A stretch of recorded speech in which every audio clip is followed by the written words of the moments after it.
ಓಂ ಶ್ರೀ ಗುರು ಬಸವಲಿಂಗಾಯ ನಮಃ. ಮನೆಯಿಂದು ಮಹಾಮನೆಯಾಯಿತು, ಗುರುಲಿಂಗ ಜಂಗಮಕ್ಕೆ ಶರಣಾದ ನಿಮ್ಮಿಂದ ಮನೆಯಿಂದು ಮಹಾಮನೆಯಾಯಿತು, ಮನೆಯಿಂದು ಮಹಾಮನೆಯಾಯಿತು.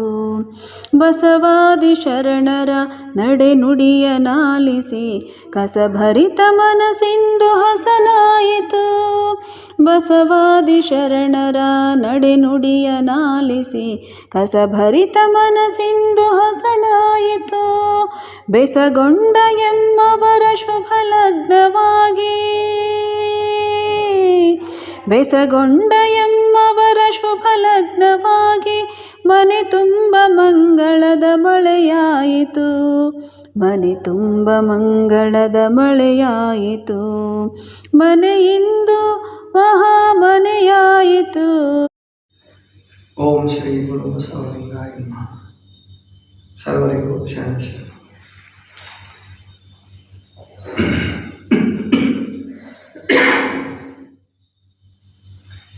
ನೋಡಿಲ್ಲಿ ಬಸವ ಹೃದಯ ಶಿವನ ಕರುಣೆಯ ಮನೆ, ಪಡೆಯಲುಂಟು ನೀನಿಲ್ಲಿ ಸಕಲ ಸಿರಿಯ ಶರಣನೆ.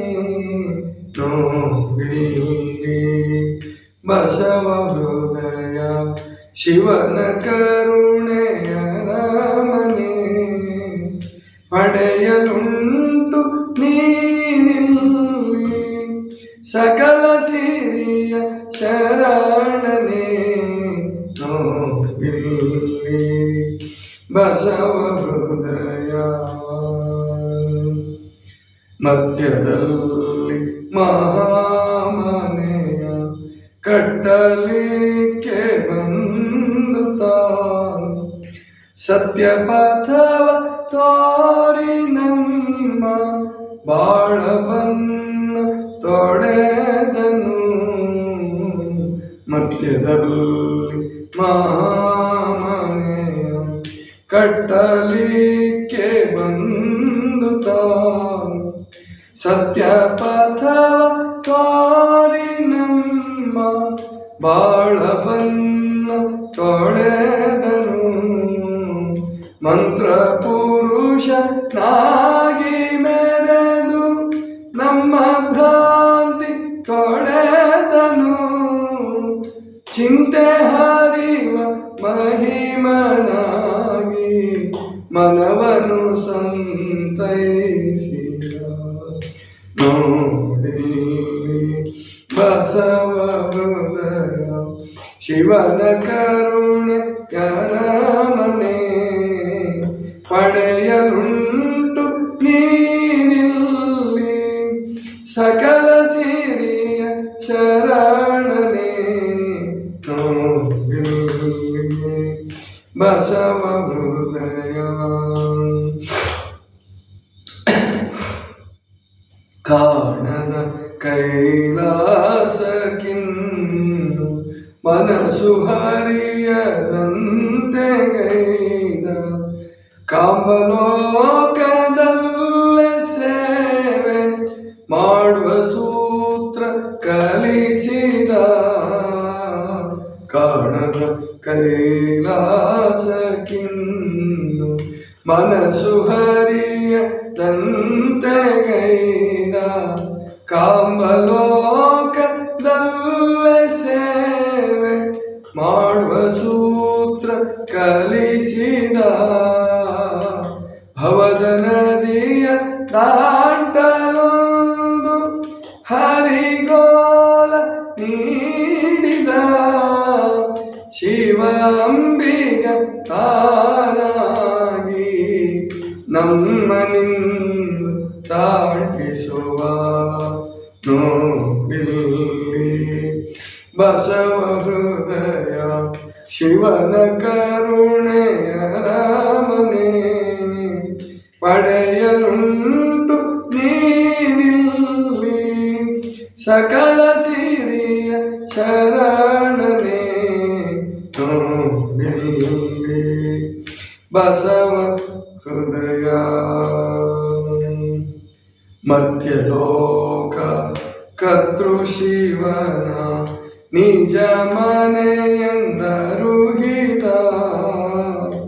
ಸ್ತುತ್ಯ ಮಾರ್ಗದಲ್ಲಿ ನಡೆವ ನೀತಿಶಾಸ್ತ್ರ ರಚಿಸಿದ. ಮರ್ತ್ಯಲೋಕ ಕರ್ತೃ ಶಿವನ ನಿಜ ಮನೆಯೆಂದರುಹಿತ, ಸ್ತುತ್ಯ ಮಾರ್ಗದಲ್ಲಿ ನಡೆವ ನೀತಿಶಾಸ್ತ್ರ ರಚಿಸಿದ. ಹರನ ಕರುಣೆ ಸರ್ವರಿಗೆ ಮುಗಿಲನೇರಿ ಕೂಗಿದ. ಹರನ ಕರುಣೆ ಸರ್ವರಿಗೆ ಮುಗಿಲನೇರಿ ಕೂಗಿದ. ಭರದಿಂದ ಮುಕ್ತಿ ಪಥದ ಕದವ ತಾನು ತೆರೆದನು. ನೋಡಿಲ್ಲಿ ಬಸವ ಹೃದಯ ಶಿವನ ಕರುಣೆ ಅರಮನೆ, ಪಡೆಯಲುಂಟು ನೀನಿಲ್ಲಿ ಸಕಲ ಸಿರಿಯ ಶರಣನೆ. ನೋಡಿಲ್ಲಿ ಬಸವ ಹೃದಯ. ನಮಗಾಗಿ ತಾನು ದುಡಿದ, ಲೋಕಕ್ಕಾಗಿ ಮಾಡಿದನು. ಚಂದನದ ಕೊರಡಿನಂತೆ ಸವೆದು ಸಣ್ಣಗಾದನು. ನಮಗಾಗಿ ತಾನು ದುಡಿದ, ಲೋಕಕ್ಕಾಗಿ ಮಾಡಿದನು. ಚಂದನದ ಕೊರಡಿನಂತೆ ಸವೆದು ಸಣ್ಣಗಾದನು. ಮನುಕುಲದ ಸ್ವಾತಂತ್ರ್ಯ ಸಾರ್ಧ ಮಹಾಪುರುಷನು. ಮನುಕುಲದ ಸ್ವಾತಂತ್ರ್ಯ ಸಾರ್ಧ ಮಹಾಪುರುಷನು. ಸಚ್ಚಿದಾನಂದ ಕಂದ ವಿಶ್ವಜ್ಯೋತಿ ಬಸವನು. ನೋಡಿಲ್ಲಿ ಬಸವ ಹೃದಯ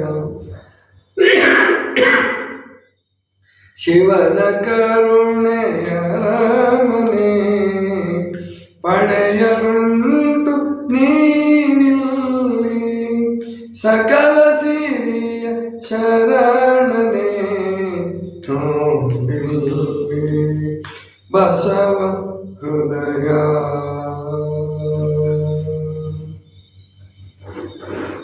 ಇದು ಮಾತಾಜಿಯವರ ರಚನೆ.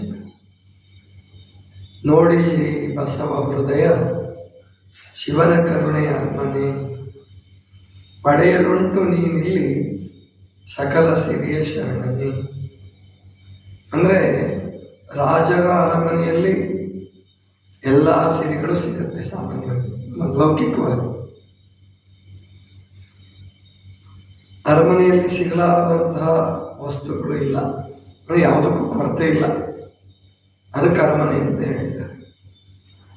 ಆದರೆ ಇಲ್ಲಿ ಬಸವಣ್ಣನವರ ಹೃದಯವನ್ನು ಅಥವಾ ಬಸವ ಧರ್ಮವನ್ನು ಶಿವನ ಅರಮನೆ, ಸಕಲ ಸಿರಿ ಸಿಗ್ತಕ್ಕಂಥ ಶಿವನ ಅರಮನೆ ಅಂತ ಕರೀಬಹುದು. ಏನಾಗಾದ್ರೆ ಏನು ಸಿರಿ ಸಿಗುತ್ತೆ ಇಲ್ಲಿ? ಹಾಗಾದ್ರೆ ಬೇರೆ ಬೇಕಾದಷ್ಟು ಗುರುಗಳು, ಅಧ್ಯಾತ್ಮ ಜೀವಿಗಳು, ಋಷಿಗಳು, ಸಂತರು, ಶರಣರು ಎಲ್ಲ ಇದ್ದಾರಲ್ಲ. ಆದರೆ ಬಸವಣ್ಣವ್ರದ್ದು ಏನು ವಿಶೇಷ? ಅದು ಶಿವನ ಕರುಣೆ ಅರಮನೆ ಹೇಗೆ ಅನ್ನೋದನ್ನು ನೋಡೋದಾದರೆ, ಬಸವಣ್ಣ ತತ್ವದಲ್ಲಿ ಯಾರೇ ಪ್ರವೇಶ ಮಾಡಲಿ, ಇವಾಗ ಕೆಲವರು ವಿಚಾರವಾದಿಗಳಿದಾರಲ್ಲ, ಅವರು ದೇವ್ರನ್ನ ಒಪ್ಪಲ್ಲ, ನಾಸ್ತಿಕರು. ವಿಭೂತಿ ಬೇಡ, ಲಿಂಗ ಬೇಡ, ದ್ರಾಕ್ಷಿ ಬೇಡ, ಏನು ಬೇಡ, ಅದು ಬಸವಣ್ಣನ ಪ್ರೀತಿಸ್ತಾವ. ಬಸವಣ್ಣನ ಪ್ರೀತಿಸ್ತಾರೆ. ಯಾಕೆಂದರೆ ಎಂತಹ ಸಮಾನತೆ ಕೊಟ್ಟಿದ್ದಾನೆ ಬಸವಣ್ಣ. ಅವರು ಸ್ತ್ರೀ ಸಮಾನತೆ ಒಪ್ಪೋರಿಗೆ ಸ್ತ್ರೀ ಸಮಾನತೆ ಇದೆ. ಅವಿದ್ಯಾವಂತ ವಿದ್ಯಾವಂತನ ಭೇದ ಮಾಡಬಾರ್ದು ನಾವು ಬಸವಣ್ಣವ್ರು ಮಾಡಿಲ್ಲ. ಬಡವ ಶ್ರೀಮಂತ ಭೇದ ಬಸವಣ್ಣವ್ರು ಮಾಡಿಲ್ಲ. ಮತ್ತು ಗೃಹಸ್ಥ ವಿರಕ್ತ ಭೇದ ಬಸವಣ್ಣವ್ರು ಮಾಡಿಲ್ಲ. ಎಲ್ಲರಿಗೂ ಬೆಲೆ ಕೊಟ್ಟಿದ್ದಾರೆ. ಈಗ ಇನ್ನೂ ಕೆಲವರು ಬಸವ ಭಕ್ತರು ವಿರಕ್ತ ಧರ್ಮ ಬೇಡ, ಗುರುಗಳು ಬೇಡ, ಅವ್ರನ್ನ ಕರ್ಸೋದೇ ಬೇಡ, ಅವರ ಆಶೀರ್ವಾದ ಬೇಡ ಅನ್ನೋದಕ್ಕೆ ಬಂದಿದ್ದಾರೆ. ಕೆಲವರು ಹತೋಟಿಗಳಿರ್ತಾರೆ, ಏನು ಮಾಡೋಕ್ಕಾಗಲ್ಲ. ಆದರೆ ಬಸವಣ್ಣವ್ರು ಹಂಗಲ್ಲ. ತಾವು ಸ್ವತಃ ಪ್ರಧಾನಮಂತ್ರಿ ಇದ್ದು ಅಲ್ಲಮ ಪ್ರಭುಗಳನ್ನು, ಅಕ್ಕ ಮಹಾದೇವಿಯವರನ್ನು, ಸಿದ್ದರಾಮೇಶ್ವರರನ್ನು, ಚನ್ನಬಸವಣ್ಣನವರನ್ನು ಎಷ್ಟು ಗೌರವಿಸ್ತಾರೆ ಅಂದರೆ, ಅಕ್ಕ ಮಹಾದೇವಿ ಮತ್ತು ಬಸವಣ್ಣನವರ ವಯಸ್ಸು ನೋಡಿದ್ರೆ ಅಕ್ಕ ಮಹಾದೇವಿ ಹೆಚ್ಚು ಕಡಿಮೆ ಮೊಮ್ಮಗಳ ಸಮಾನ ಅಂತ ಕಾಣುತ್ತೆ. ಅಷ್ಟು ಚಿಕ್ಕವರು ಅಕ್ಕ ಮಹಾದೇವಿ. ಆದರೆ ಎನ್ನ ಹೆತ್ತ ತಾಯಿ ಅಂತ ಹೇಳ್ತಾರೆ. ಎನ್ನ ಹೆತ್ತ ತಾಯಿ ಅನ್ನುವಂಥ ಕೊಟ್ಟಿದ್ದಾರೆ ವಚನದಲ್ಲಿ. ಮತ್ತು ಆಕೆ ಅಕ್ಕ ಅಂತ ಕರೆದರು ಎಲ್ಲರೂ. ಆಕೆಯ ಶ್ರೀಪಾದಕ್ಕೆ ನಮೋ ನಮೋ ಅಂದ್ಬಿಟ್ರು. ಅಂದರೆ ಅಂಥ ಸಾಧನೆಯನ್ನು ಕಂಡ್ರೆ ಗೌರವಿಸ್ತಾ ಇದ್ದಾನೆ. ಆಗ ಕೆಲವು ವಿಚಾರವಾದಿಗಳೇನು ಕೇಳ್ತಾರೆ ಅಂದರೆ, ಹೌದ್ರಿ ಬಸವಣ್ಣವರು ಅಕ್ಕ ಮಹಾದೇವರನ್ನು ಗೌರವಿಸಿದ್ರು, ಅಲ್ಲಂ ಪ್ರಭುದೇವರನ್ನು ಗೌರವಿಸಿದ್ರು ಅಂತ ಹೇಳ್ತಿರಲ್ಲ, ಮತ್ತು ನೀವೆಲ್ಲ ಈಗಿನ ವಿರಕ್ತರು ಅವ್ರ ಮಟ್ಟಕ್ಕೆ ಏರಿದ್ದೀರೇನು ಅಂತ ಅವ್ರು ಕೇಳ್ತಾರೆ. ನೀವು ಅಲ್ಲಮ ಪ್ರಭುಗಳ ಮಟ್ಟಕ್ಕೆ ಏರಿದ್ದೀರಾ, ನೀವು ಅಕ್ಕ ಮಹಾದೇವರ ಮಟ್ಟಕ್ಕೆ ಏರಿದ್ದೀರಾ, ನೀವು ಸಿದ್ದರಾಮೇಶ್ವರ ಮಟ್ಟಕ್ಕೆ ಏರಿ. ಈಗ ನಾವು ಕೇಳ್ತೀವಿ, ಹೌದಪ್ಪ ನೀವು ಬಸವಣ್ಣವ್ರ ಮಟ್ಟಕ್ಕೆ ಏರಿದ್ದೀರಾ ಅಂತ ಕೇಳಿದ್ರೆ, ಅಂದರೆ ಅವ್ರು ಬಸವಣ್ಣವ್ರ ಮಟ್ಟಕ್ಕೆ ಏರಿಲ್ಲ. ಹಂಗಾಗಿ ಬಸವಣ್ಣವ್ರ ಮಟ್ಟಕ್ಕೆ ಏರಿದವ್ರು ಯಾರನ್ನೂ ದ್ವೇಷಿಸೋದಿಲ್ಲ, ಯಾರನ್ನೂ ತಿರಸ್ಕಾರ ಮಾಡೋದಿಲ್ಲ. ಹಾಗೆ ಬಸವಣ್ಣನವರ ಹೃದಯ ಅನ್ನುವಂಥದ್ದು ಸಕಲ ಸಿರಿಯ ಶಿವನ ಅರಮನೆ, ಲೌಕಿಕ ಅರಮನೆ ಅಲ್ಲ. ಅದರಲ್ಲಿ ಲೌಕಿಕರಿಗೂ ಕೂಡ ಬೆಲೆ ಇದೆ, ಲೌಕಿಕರಿಗೂ ಬೆಲೆ ಇದೆ. ಬಸವಣ್ಣವ್ರು ಹೇಳ್ತಾರೆ, ಕೂಡಲ ಸಂಗನ ಶರಣರು ಸತಿ ಬಿಡಿದು ನಿರ್ವಾಣಗತಿ ಕಾಂಬರು ಕಾಣಪ್ರಭುವೆ. ಅಂದರೆ ಸತಿ ಇದ್ದರೂ ಕೂಡ ನಮ್ಮ ಶರಣರು ನಿರ್ವಾಣಗತಿಯನ್ನು ಪ್ರಾಪ್ತಿ ಮಾಡ್ಕೊಂಡಿದ್ದಾರೆ, ಮಾಡ್ಕೋಬೇಕು. ಸತಿ ಸಂಸಾರ ಅನ್ನುವಂಥದ್ದು ಕೆಟ್ಟದ್ದಲ್ಲ. ಲಿಂಗದೀಕ್ಷೆ ಆದ ಬಳಿಕ ಸೂತಕಕ್ಕೆ ಅಂಜಲಾಗದು ಅಂತ ಹೇಳ್ತಾರೆ. ಜಾತಿ ಸೂತಕ, ರಜಸೂತಕ ಎಲ್ಲ ಪಂಚಸೂತಕಗಳನ್ನೆಲ್ಲ ತೊಡೆದು ಹಾಕಿದ್ರು ಲಿಂಗದೀಕ್ಷೆಯ ಮೂಲಕ. ಪ್ರತಿ ದಿವಸ ಲಿಂಗ ಪೂಜೆ ಮಾಡ್ಕೊಳ್ಳೋದು, ಪ್ರತಿನಿತ್ಯ ಸ್ನಾನ ಮಾಡೋದು ಹೇಳಿದರು. ಅಂತರಂಗ ಶುಚಿ, ಬಹಿರಂಗ ಶುದ್ಧಿ, ಅಂತರಂಗ ಶುದ್ಧಿ, ಬಹಿರಂಗ ಶುದ್ಧಿ, ಎರಡಕ್ಕೂ ಬೆಲೆ ಕೊಟ್ಟರು ಬಸವಣ್ಣವರು. ಆದ್ದರಿಂದ ಅದನ್ನು ನಾವೆಲ್ಲರೂ ಚೆನ್ನಾಗಿ ಅರ್ಥ ಮಾಡ್ಕೋಬೇಕು. ಅರ್ಥ ಮಾಡಿಕೊಂಡು ಬಸವಣ್ಣನವರ ಹೃದಯ ವಿಶ್ವ ವಿಶಾಲ. ನೋಡಿ ಈ ಬಸವ ಹೃದಯ ಶಿವನ ಕರುಣೆ ಅರಮನೆ, ಪಡೆಯಲುಂಟು ನೀನಿಲ್ಲಿ ಸಕಲ ಸಿರಿಯ ಶರಣನು. ಮರ್ತ್ಯದಲ್ಲಿ ಮಹಾಮನೆಯ ಕಟ್ಟಲಿಕ್ಕೆ ಬಂದು ತಾನು ಸತ್ಯಪಥವ ತೋರಿ ನಮ್ಮ ಬಾಳವನ್ನ ತೊಡೆದನು. ಮರ್ತ್ಯದಲ್ಲಿ ಮಹಾಮನೆಯನ್ನು ಕಟ್ಟೋದಕ್ಕಾಗಿ ಬಸವಣ್ಣವರು ಬಂದರು. ಜಗತ್ತಿನಲ್ಲೇ ಆಗಲಿ, ಕರ್ನಾಟಕದಲ್ಲೇ ಆಗಲಿ, ಭಾರತದಲ್ಲೇ ಆಗಲಿ ಮಹಾಮನೆ ಕಲ್ಪನೆ ಅತ್ಯಂತ ನೂತನ.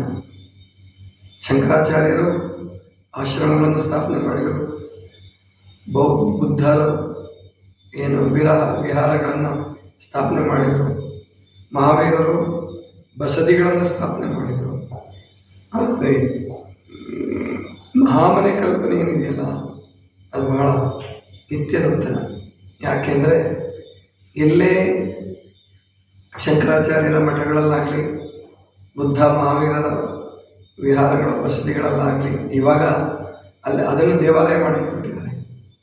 ಅಲ್ಲಿ ಕೇವಲ ಭಿಕ್ಷುಗಳಿಗೆ ಮಾತ್ರ ಪ್ರವೇಶ, ಪೂರ್ಣ ತ್ಯಾಗಿಗಳಿಗೆ, ಮುನಿಗಳಿಗೆ ಮಾತ್ರ ಪ್ರವೇಶ. ಇನ್ನು ಬಾಕಿಯವರೆಲ್ಲರೂ ಅವರವ್ರ ಮನೆಯಲ್ಲೇ ಇರಬೇಕು, ಇವ್ರಿಗೆ ಪೂಜಿಸಬೇಕು, ಇವ್ರಿಗೆ ಪ್ರಾರ್ಥಿಸಬೇಕು, ಧರ್ಮ ಕೇಳಬೇಕು. ಆದರೆ ಬಸವಣ್ಣವರು ಮಹಾಮನೆ ಕಲ್ಪನೆ ಕೊಟ್ಟರು. ಒಬ್ಬ ಗೃಹಸ್ಥನೂ ಕೂಡ ಅವನು ಎಲ್ಲರನ್ನೂ ಒಳಗೊಂಡು ತನ್ನ ಸ್ನೇಹಿತರನ್ನ, ತನ್ನ ಅಭಿಮಾನಿಗಳನ್ನ, ಅವನು ಜಾತಿ ಭೇದ ಇಲ್ಲದೆ, ಕುಲ ಭೇದ ಇಲ್ಲದೆ, ಬಡವ ಶ್ರೀಮಂತ ಭೇದ ಇಲ್ಲದೆ ಎಲ್ಲರನ್ನೂ ಹಿಂಬಿಟ್ಕೊಂಡ ಅಂದರೆ ಅವನು ನಿಜವಾಗಿ ಮಹಾಮನೆ ಕಟ್ಟಿದಾಗೆ. ಅವನ ಮನೇಲಿ ಎಲ್ಲರೂ ಇದ್ದರೆ ಅದು ಮಹಾಮನೆ ಅಂತಲೇ ಕರಿಬೋದು. ಆಮೇಲೆ ಅಲ್ಲಿಂದ ಶುರುವಾದ ಮಹಾಮನೆ, ಗುರು ವಿರಕ್ತರು ಎಲ್ಲರೂ ಕೂಡ ಇರ್ಬೋದು.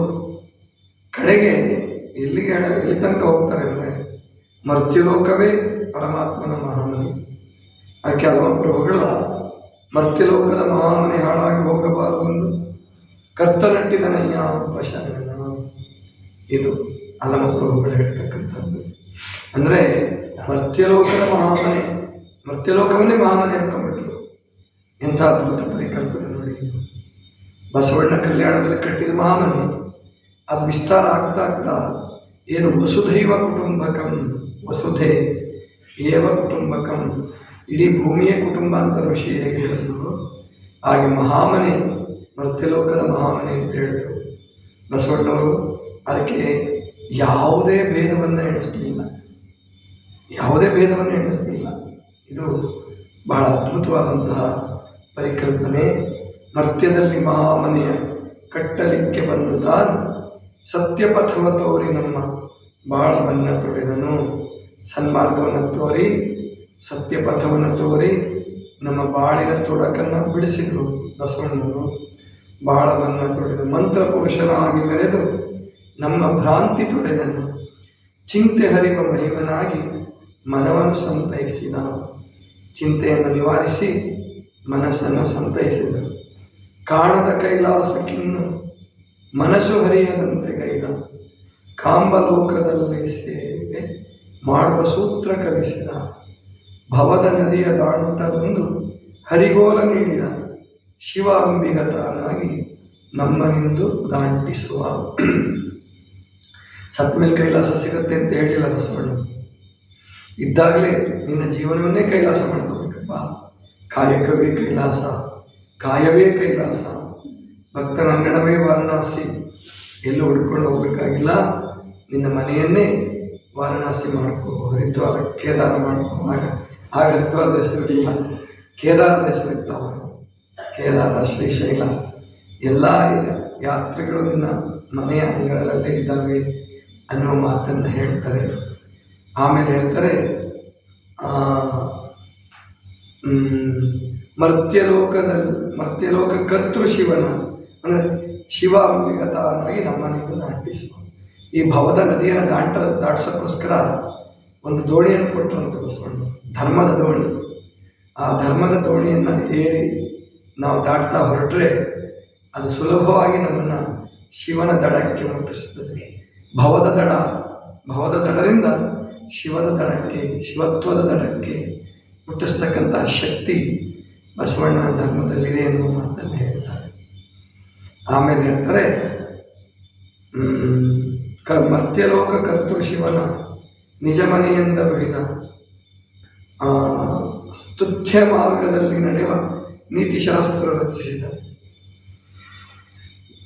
ಹರನ ಕರುಣೆ ಸರ್ವರಿಗೆ ಮುಗಿಲನೇರಿ ಕೂಗಿದ. ಭರದಿಂದ ಮುಕ್ತಿ ಪಥದ ಕದವತಾನು ತೆರೆದನು. ಈ ಮರ್ತ್ಯಲೋಕದಲ್ಲಿಯೇ ಸ್ತುತ್ಯರಾಗಿ ಎಲ್ಲರಿಂದ ಪ್ರೀತಿಗೆ ಪಾತ್ರರಾಗಿ ಬದುಕುವಂಥ ನೀತಿ ಸೂತ್ರಗಳನ್ನು ಇಲ್ಲಿ ಕೊಟ್ಟ. ಜಗತ್ತಿನಲ್ಲಿ ನೀತಿ ಸೂತ್ರಗಳನ್ನು ಯಾರು ಪಾಲಿಸ್ತಾರೋ, ಮಹಾತ್ಮ ಗಾಂಧೀಜಿ ಇರ್ಬೋದು, ಸಾಕ್ರಟೀಸ್ ಅವರಿಂದ ಹಿಡ್ಕೊಂಡು ಇನ್ನು ಹಿಂದಕ್ಕೆ ಯಾರೇ ಮಹಾತ್ಮರಾಗೋಗಿದ್ರು ಕೂಡ ಅವರೆಲ್ಲ ಋಷಿಗಳು ಅಥವಾ ಎಲ್ಲ ಸಂತರು ಮಹಂತರು ಯಾವುದರಿಂದ ಅವರು ಸ್ತುತ್ಯರಾಗಿದ್ದಾರಪ್ಪ ಅಂದರೆ ನೀತಿ ಪಥದಿಂದ. ಎಲ್ಲರೂ ಮೆಚ್ಚುವ ಹಾಗೆ ಬದುಕ್ತಿದ್ರು ಅವರು.